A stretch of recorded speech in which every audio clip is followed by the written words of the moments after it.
আমার প্রিয় ছাত্রছাত্রীরা, আজ আমি খুবই সংক্ষেপে আমাদের দেশের একজন মনীষীর কথা তুলে ধরব। এই মনীষী সম্পর্কে আমাদের অনেকের হয়তো ধারণা নেই, তোমরা হয়তো অনেকে জানোই না তার নাম, কিন্তু তিনি একজন বিখ্যাত ব্যক্তি, মৌলানা আবুল কালাম আজাদ। মৌলানা আবুল কালাম আজাদ এক বহুমুখী প্রতিভা সম্পন্ন ব্যক্তিত্ব, যিনি আমাদের কাছে এক মহান স্বাধীনতা সংগ্রামী রূপে পরিচিত। ভারতের স্বাধীনতা আন্দোলনে তার অবদান চিরস্মরণীয়।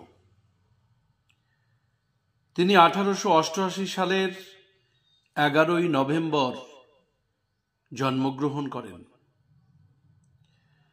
তিনি দীর্ঘদিন সাংবাদিকতার কাজ করেছিলেন। তিনি উর্দুতে কবিতা লিখেছিলেন এবং সমস্ত কিছু মধ্যেই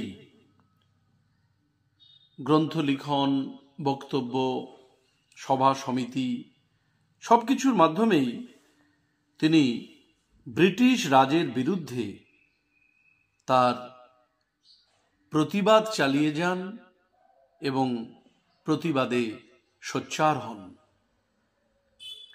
তিনি ছিলেন গান্ধীজি ও তার দর্শনের এক মহান এবং উৎসাহী অনুসরণকারী। গান্ধীজির জীবন দর্শনকে তিনি শ্রদ্ধার সঙ্গে অনুসরণ করেছিলেন। ব্রিটিশ রাজের বিরুদ্ধে প্রতিবাদে সোচ্চার হয়ে তিনি অনেক বই লেখেন, যেমন ইন্ডিয়া উইন্স ফ্রিডম, ঘুবারি খাতির উর্দুতে লেখা প্রভৃতি গ্রন্থ। স্বাধীনতার পরে তিনি ভারতবর্ষের প্রথম শিক্ষামন্ত্রী হন। এখন তার জন্মদিনটি অর্থাৎ 11ই নভেম্বর, এই দিনটি জাতীয় শিক্ষা দিবস হিসেবে পালিত হয়। দুর্ভাগ্যজনকভাবে 1958 সালের 22শে ফেব্রুয়ারি আমরা তাকে চিরকালের জন্য হারাই। অর্থাৎ এই যে সংক্ষিপ্ত আলোচনা, আমি মনে করি এই সংক্ষিপ্ত আলোচনার মধ্য দিয়ে তোমরা যতটুকু জানতে পারলে, এই জ্ঞানটুকু নিয়েই তোমাদের ইচ্ছে জাগবে মৌলানা আবুল কালাম আজাদ সম্পর্কে আরো বিস্তারিতভাবে জানার। এই আগ্রহ তোমাদের ভিতরে সঞ্চারিত হোক, তোমরা একটু অনুপ্রাণিত হও, এটুকুই আমার ইচ্ছে।